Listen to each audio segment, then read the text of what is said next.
So, for those of you watching, thank you for watching. And to address that tweet the other day on Twitter, I think we're starting to see that the House of Husdon was filled with more than chaos. It was also filled with a shitload of lies. But me, keeping an even keel thing, just didn't decide to throw everything out there in the very beginning because I saw that there's some resources there that I could use. Because there's shows that I can't put the time in that he does. There's a few I like, but usually they're people I know, like I know Jacob, or guys you can physically have a conversation with. You'll go on shows that I don't really relate to the material. And I'm not saying anything bad about them. It's just not my kind of stuff. I don't blame you for being in there. You could excel from getting fans in a big audience like that. Your problem's going to be when you start telling them you want to meet them and you play that good guy shit like Chucky until they figure out who the fuck you are as a possessed devil. I once said on the Jacob Waters show, picture Jake like Chucky and Servaps like the Kid or something like that, or Charles Lee Ray or some weirdo shit. You know what I mean? We didn't have to compete. We just let you have that. We just wanted to be nice because we didn't know you were going to turn into a goddamn selfish child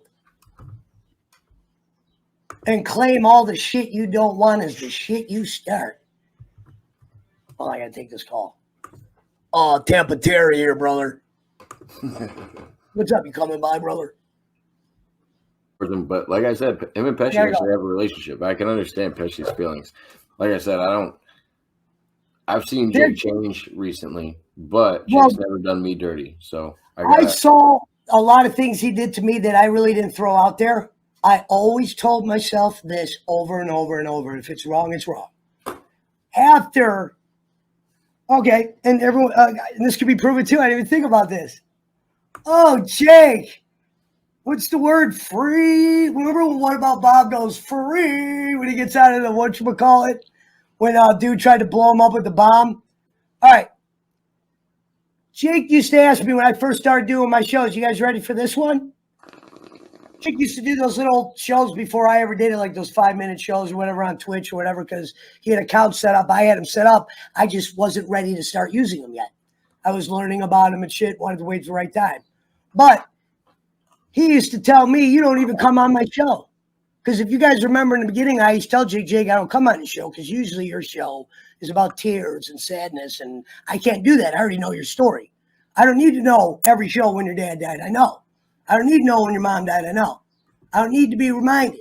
You know what I mean? I know. I don't need to be felt bad every time around. First time I went on your show, Jake, you guys ready for this?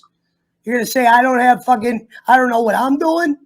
First show I ever went on, Jake's, was the Marty the Moth show. And you saw what happened with me and Marty the Moth. We are legitimately friends to this day. To where, yeah, he's wrestling right now. We're not doing the Mario Kart stream, but we're definitely going to be doing it again.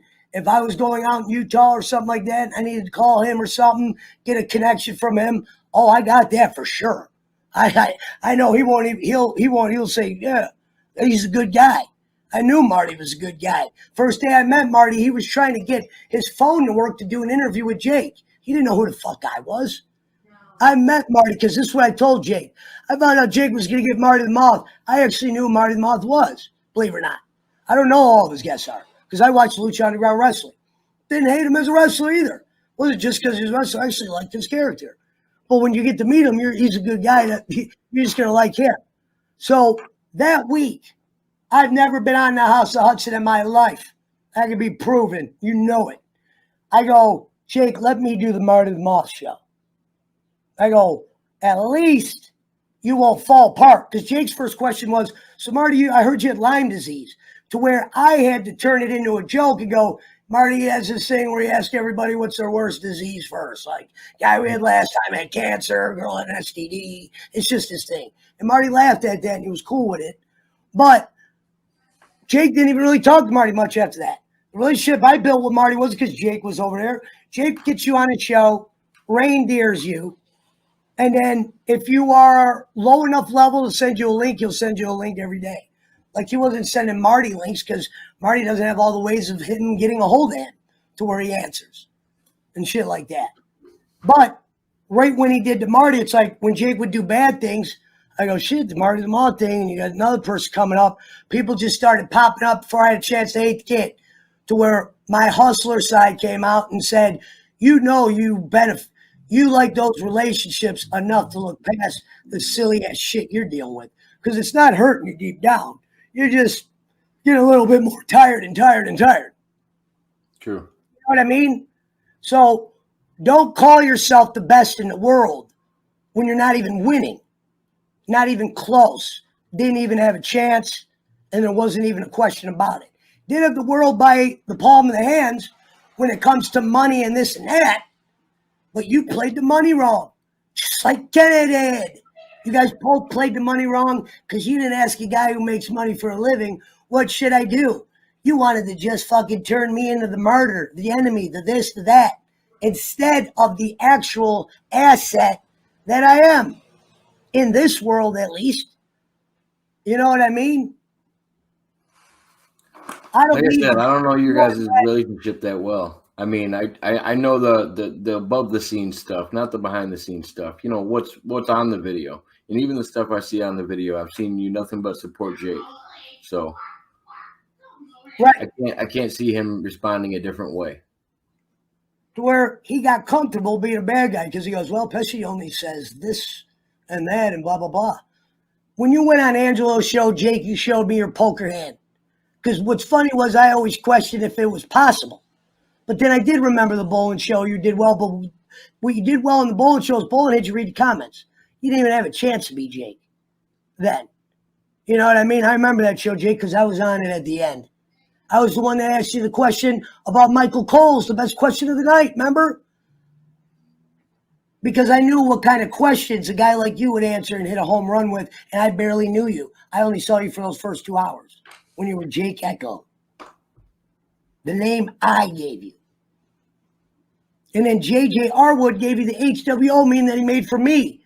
He's the one that started that dumbass riffraff because he's a broke bum, charged you $5 that you got from me. I should have burned that shit ages ago. But I was happy because of the Martys and all that. And don't say I'm a bad guy for that, because you did enough for me to fucking do that. And me keeping those people around wasn't a bad idea. You need to learn to take help. Instead of just saying everybody new comes around. I've had trolls.